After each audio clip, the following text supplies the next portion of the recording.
You are most welcome back to Matchbook's US Golf Podcast. It's been a minute. We've had a 2-week break. One of those crappy team tournaments kind of put us away on one of those. Delighted to be joined as ever by on the top of my screen, if you're watching now on Facebook, YouTube, and Twitter, Mr. James Mazzola. He is co-host of the For Profit Podcast. Bottom of the screen, fresh from the NFL Draft, Kentucky Derby, and every other sport he does all week, is the director of content with BetSports, Andy Molitor. Andy, yeah, it's always busy for you. You're always busy. Been a busy couple of days, though. We're just lucky to have him, really.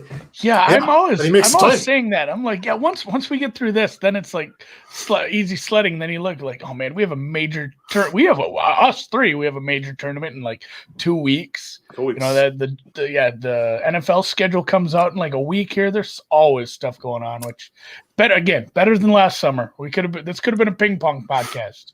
Yeah, absolutely could have been. Yeah, this time last year there was nothing at all going on. JD, it's been a kind of a tricky couple of weeks. I mean, obviously the Valspar was last week, but the tournament before that, and we're just kind of getting over that Masters hangover. And like Andy said, there's a big couple of weekends ahead on the golf course.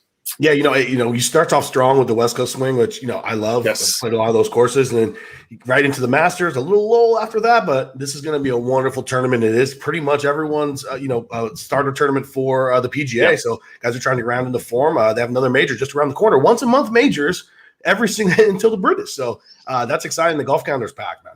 Yeah, it absolutely is. We're going to cover matchups today. There's 113 matchups for the Wells Fargo Matchbook.com. That is a lot. You guys have just decided to take it easy and just do 4 each this week, which I like, which is good, because if we split it doing 60 each, we'll be here forever. But if you haven't got a Matchbook account, check it out today, Matchbook.com. Sign up today using the bonus code INSIGHTS for 0% commission on all sports, not just the 113 matchups for the Wells Fargo, but all sports for your first 30 days of your account. Invariably, if you go to the odds checker grids or other price comparison sites, Matchbook will be best price, if not best price, maybe joint best price with one of the other exchanges, possibly. But even now, you're getting an even better price with a 0% commission, so can't say fairer than that.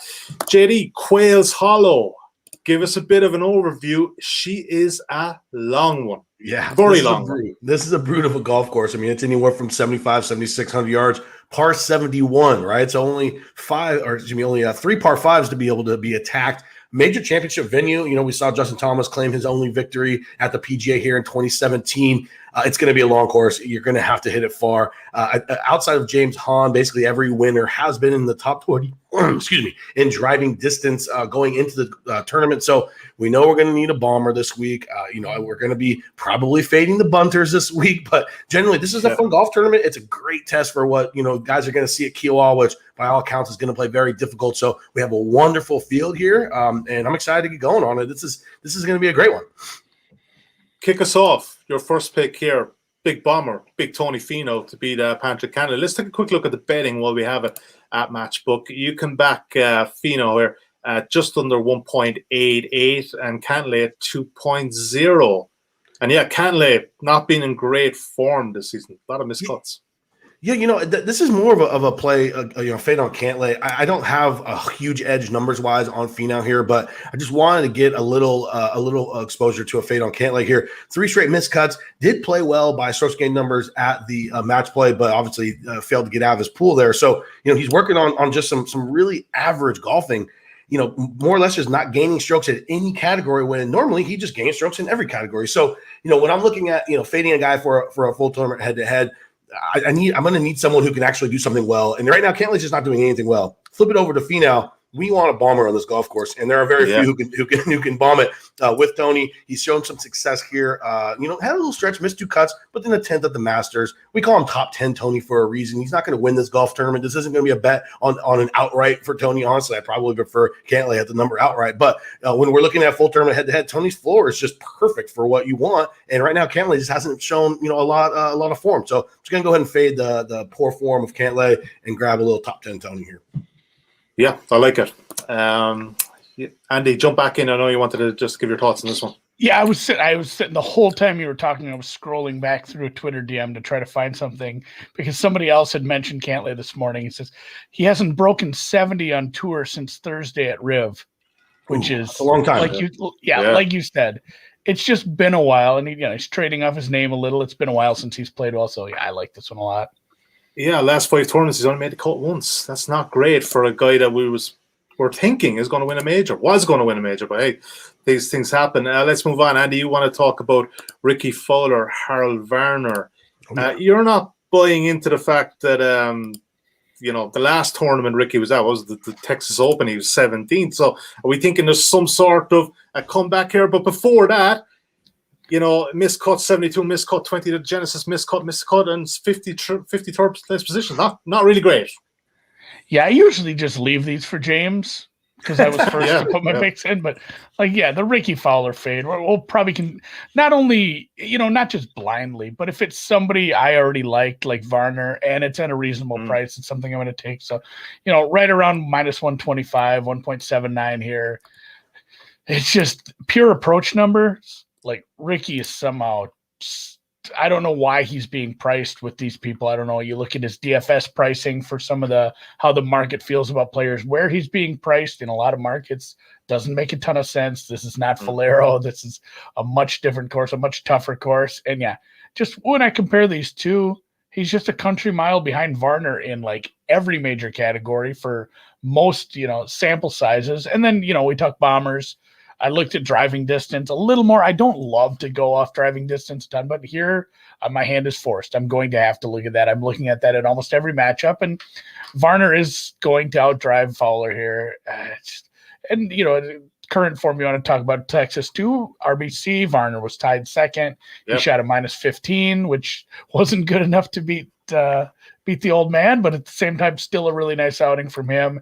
And there's been quotes coming out about how much he values this tournament, how excited he is for this tournament. We've seen people letting us know he's played down here a few times already. He's been prepping for this. He even, unsubstantiated quotes saying that he considers this his major. He wants to win here. So he's excited about this. And I don't know, maybe Ricky's getting a little form course horse here because he has played well here in the past, but that was 2012. He won here in 2012. That's a long time ago. It's a long swing changes ago. That's 8 swing changes ago, and he hasn't had a top 10 since January of last year. He's certainly not in any sort of form right now. So Varner's somebody I bet outright. I bet him first round leader. I'm going to bet him another market. So I love they matched him up with Ricky here. Yeah, he is 1.79 or minus 127 at Matchbook.com at the time of recording. JD, back to you. You like Willie Z to beat Webb Simpson. And you know what? Webb Simpson's in some terrific form. So hence the price on Will Zalatoris here, 2.27 or plus 127. But Zalatoris has made, the last 9 cuts. And that is a crucial thing as well when you're back in these matchups, that you want a guy that's going to be there on Saturday and Sunday. Yeah, I thought at this point, what we saw at the Masters, Willie Z would get a little more market recognition. And look, it's not fun to fade Webb Simpson. I get it. He's a very consistent golfer. But this course does not set up well for him. And he has a mixed result. Now, he's played well here, and he's also missed some cuts here. And since they've changed it, he's like down in the 100th in driving distance. So if I'm going to use that as a starting point, that's a check off for him. We know what Willie Z is going to do. Willie Z is going to strike the hell out of the ball. He's going to drive it long. He's going to hit his irons well. He's got a really funky putting stroke, and it makes me cringe every single time I see him hit like a 5-footer. I'm just like, what is that? It's just a strange stroke. He's shown the ability to make those putts. But another thing for Webb here is, this is kind of like a hometown tournament for Webb. He's got a lot of responsibilities here, and it's just not a course that fits his game. When we talk about Webb, those Carolina courses usually do work well for him because they're a lot of target golf. This is not that. This is a bomb and gouge kind of course. So this is more of just a fade of Webb. And honestly, I make Willie Z a small favorite here just based on the form over the last 50 rounds compared to Webb. We have to put a little bit of respect on this kid. And, I like getting guys who before everyone knows about him. Everyone knows Webb Simpson. Will Zalatoris did make a little bit of a name for himself at the Masters, but it's still Willie Z, like this guy played in the Korn Ferry Tour last year. So I like to get these guys before the market catches up, and this is a perfect spot for it. Yeah, I like it. Big price, but I can understand that definitely there's going to be a bit of support for Webb Simpson this week. Andy, on to you. You like Matthew Nesmith in your next one to beat Ian Poulter. Last time Poulter was here, 2016, finished 61st. So I'm thinking it's probably as much a fade on Poulter as this is a kind of a backing bet on Nesmith. Yeah, and price considered too. I do like Nesmith a lot lately. I've been betting on him a bit. Poulter is always a guy who's one of those I have to go look at some context too, because especially at the beginning of the year when it's like I look at his last 20 rounds and you look like, oh, this was the summer. He's been playing over in the Middle East and stuff. So Poulter's actual current form since he's been playing on this side of the pond it's not been stuff I like. You look at his numbers and it's like, oh, that's a decent tournament. And then you look, it's like you gained 1 stroke total. And somehow you gained 9 strokes putting in that same tournament. Everything else was so awful that it took 9 strokes gained putting to get you your head above water. So he's made some cuts, but it's been weird where he's just been buoyed by his putting. I don't think this is the kind of course where you can do that. It's not like a nice, flat, easy bent grass green where you get it within 25 feet and you have a chip chair and a chance of draining one here. It's not going to be something where you can just absolutely bottle it on approach and off the tee, and hopefully your putting can catch you up here. So, and Nesmith, it was another weird sample, kind of looking at him too with the greens and regulation numbers. He's number 1 in as many samples as I can find. I looked at a bunch of different ones as far as just catching the greens. He's gaining like 2.5 greens and regulations over the field over the past like 12, 24 tournaments, which is going to be, again, benefit him here. This is going to be a tough course catching these greens, especially, James talked about some of the distance. You think about the distance of the course overall, it's going to mean you have some long holes. There's a couple of drivable fours, but there's some fours that are just wildly long. A couple of 500-yard fours. Like if you're not going to be able to catch the green here, it doesn't matter how good your putting is because those putts are going to be for pars and bogeys. So, Nesmith at this number. And it is, neither of these men is a bomber. Neither of them has a terribly long stick, but I do have a slight advantage to Nesmith in the driving distance as well. So short price here and Poulter, and I'll just like we do because it's fading the Europeans. I got my USA Ryder Cup team on, hat on, no big deal. Yeah, roll on September. 1.88, you can back Nesmith to be Poulter minus 114. I can't wait for Ryder Cup to quieten a couple of you Yanks. All right, let's move on. I like the angular. It's not that short a price either. 1.88 could potentially be backed. Right. Let's move on. JD Abraham Ancer. You like him, and he is in this matchup against Brian Harman. Ancer went well last week, right?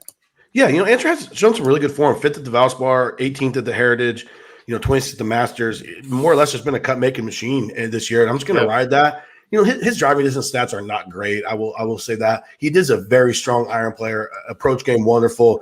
And honestly, Harman, this is just a terrible fit for Brian Harman. The guy, he bunts it. He's a shorter hitter than even Ancer is, and Ancer's not a terribly long guy. So when I look at this matchup, I see, Harman has shown some decent form. But, I mean, at the Heritage, he's losing 3.7 strokes on approach and getting 13th. We know how he did that. He's chipping in, and he's making long putts.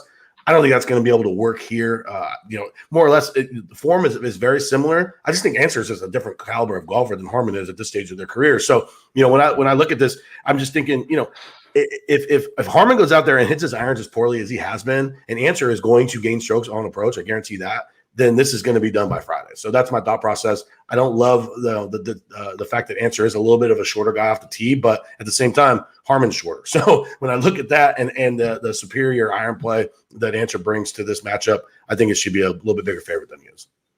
Yeah, so I do up these banners for this on the screen, but an old before Gordon is 1.89 then is 1.84 no currently at Matchbook. So just in case anyone thinks I'm misleading them in any way, so that price has been shifted in a small bit. So get it now while it is hot. It's only going one direction. Andy, you also have some thoughts on this one. Fire sale on Ancer. Ancer's hot. Just a question for James. No worries about Harman being a former winner, 2017 champion. They changed the golf course since then. Like it's not. It was. What's that? God, are you talking about the Eagle? Full trick question. The 1 year that they put an Eagle crest or whatever that was because of the PGA. Yeah, course history. I don't know, man. That's he did win here this tournament, not this golf course. Yeah, exactly. Yeah. Very, very clever though. Keep him on his toes. You got me, man. You got me. Yeah, you almost did. You almost got you. Got you. Andy, back to you, man. You like Will Gordon in this one. He's matched up against Robert Streb. Betting at the moment. Gordon's the outsider here, 1.98, and you can back Streb at just under 1.9. What's the case here? Yeah, what an ugly matchup. Like this one, Yeah, one popped off the number like. Have they had any TV time this year? Either of these two?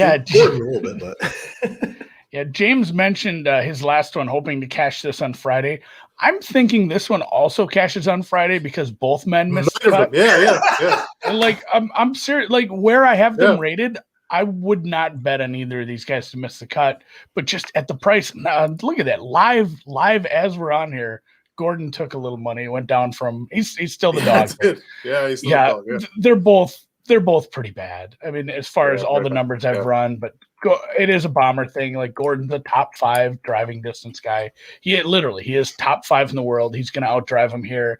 And if they both have this bad of approach numbers, if the one guy is consistently 15 to 20 yards closer to the green, I think we could see a few more strokes gained on some of these par 5s where he could possibly score. We're going to have some problems with Streb. So, yeah, they're both near the bottom of a lot of things for me. But, yeah, a guy who can at least hit it well off the tee can maybe get this thing settled. And, like, a dog price here, and this could be a pillow fight, a rock fight, whatever you want to call it. Like, where, one guy finishes 3 over, the other guy finishes 6 over, and neither of them makes the cut. But I would definitely take a guy who's, again, top 5 in driving distance outside of everything else at a dog price here for sure.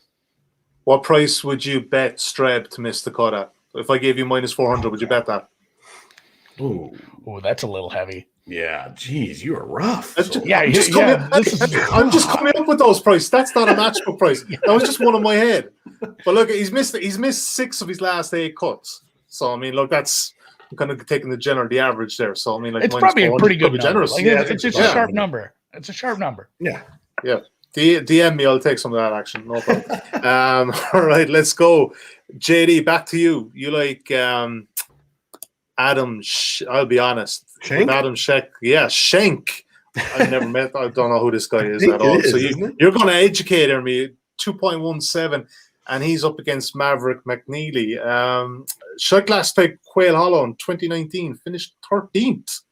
So here's some course form. This tournament wasn't played last. Was this tournament played last year? No, it was not. This is one of the ones that cut, unfortunately. Max Homa didn't get to defend his title. So yeah, so he's 2.17 here. But so what's the case for Schenk here in this one? I make this a complete 50-50 proposition, and we're going to grab a dog at that stage. McNealy's the kind of guy who will not ball strike.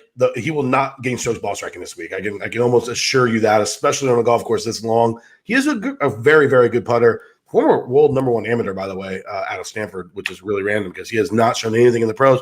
Has a 4th at the Heritage, getting 6 strokes putting. But when you just look at what's gonna be necessary to be successful at this golf course, I don't know if he has that in the bag. Now, could he just putt his ass off? That's fine. But I always will fade that being the case. It's just how I've always handicapped golf. Like I don't really, if he's going to have to get up and down and make 20 footers to beat Schenk this week, then he does it. Then I'm fine with that. What we do know Schenk will do is gain strokes on approach. 5.8 at the Valspar last week and 6.6 at the Heritage the week before, 18th and 25th respectively. So we know what Schenk can do. A mid-range iron player, mid-range driving distance guy. I don't see him going to tear this place up. He's not going to win this tournament. He's going to make the cut. I mean, I think we're probably coin flipping that too. But McNealy will have to be an excellent putter and gain 5-6 strokes on the flat ground to be able to even compete with Schenk here. I'm just going to bet that he doesn't do that. That's basically what this is. Should be a flipped. It should be a coin flip, and we'll take the 217. Yeah, with 217 is gone. As we were just talking, it is now 2.08. So this is about the 3rd time on this show. We've only done 7 matchups. But hey, this is why you guys are beating CLV. I don't know. Yeah, I take it all the way to 2, to be honest. So it's fine. You're beating CLV every week, guys. Well done. But normally they don't change during the broadcast. Maybe we should just start recording these earlier. Anyway, last one on the main docket. Andy, this is your one. Matt Jones against Brendan Todd. Matt Jones. Jones' last outing was at the Masters. This guy obviously has just too much money. He just doesn't need to play. Betting currently 1.79. You can back Matt Jones minus 127 and Brendan Todd 2.02. What is the case here, Mr. Molitor? Yeah, I feel like that was a little shorter this morning too, but here we go. Yeah, it's another bomber mismatch too. Just off the tee numbers and bombing. Like you can look at these average driving distances, and we're getting to May, where even if you want to just look at the calendar year, you're getting a pretty decent sample size of what a guy's been doing off the tee. And there's like a 30-yard difference between these guys. That's going to be so massive here, trying to catch some of these greens from a long distance. So, not only that, but just everything else I've run except for finding the fairway. Brendan Todd was better at fairways gained, which when you're hitting the ball on average like 270 yards compared to some of these guys that are, tour average is like 290, 295, something like that. When you're hitting it that short, you're not going to find, you see some of these fairways where the landing area around 300 yards is a lot thinner, skinnier, more wrought with, some traps, some hazards, some water, some sand. Like when you're not landing in that landing area, you're going to find a lot more fairways. So I think that's a stat you can definitely take into some context. And his approach game also is not great. I think, again, context, that might be a product of not hitting the ball well off the tee. If you're constantly having to hit your approach shots 20 yards further than everyone else, it's also going to be a problem. So, that it's just the kind of course that's going to exacerbate anybody who can't get off the tee, and also approach is not saving them there. So Brendan Todd's a fade here. And if he's not going to be able to score on these par fives, you're not going to be able to score here. And he's probably missing the cut. Yeah, he's only missed one cut. Yeah, he's only missed one cut this year, but again, it's a very different course. I want. So, JD, you had some thoughts on this one as well, man. Yeah, looking at it, Todd is basically DFL and driving distance, and a stat that I'm incorporating this week is proximity 200 yards or above. A lot of it, especially for Todd, because he bunts it so much. And then when you talk about the par threes, which you absolutely have to try to navigate here, which are, most of them play over 200 yards. He's dead last in that stat too. So, and that's just a product of him not being able to create any club head speed. And because he basically just whiffs it, which it works on some places. And he's an excellent short game guy, but I just don't see how it works here. I'm in full agreement. All right. I like the angle, 1.79. You can back Jones to be Todd. Just one question in here from Jeff Boyer D. Matt Wallace minus 110 versus Ricky. I think it's mispriced, and Wallace should be a bigger favorite. Thoughts, gentlemen? That is an excellent bet. I will 100% be looking for that. Yeah. It's almost like you just missed that one, JD, but you're like, thanks for. Was that offered? Because everything might not have been. Yeah, there's a lot. I don't know. At this point, that's one thing that's awesome about golf. You could go to 3 different books and get 3 different sets of offerings. So if that, I will 100% be searching for that one, because but you're getting 0% commission there. You are the only issue is out of 113, we actually don't have that one. See, that's what I'm saying. Who knows what that one is? But yes, that's a bet, 100%. All right, I'd say so. I would agree too. Yeah, Wallace minus 125. Very solid player. Okay, let's go best bets. Obviously, it's been 2 weeks. I can't remember who went the last time, so I don't know. Jump in there. Who wants to just jump into Andy, the go ice for first? Go over. Probably let's just take the Fowler fade if we're on that theme already. Varner's a guy, again, I said he's been prepping for this course. He's excited about it. He's a guy I just love to back. He's just such a happy dude, also, just like a good dude. That shouldn't play into the handicap, but I love backing this guy. But not only the numbers suss it out, the numbers for the Ricky fade surely point in the right direction. And with all the quotes about Varner prepping for this tournament and his game being probably pretty well acclimated for this course, I'm pretty happy to get that number.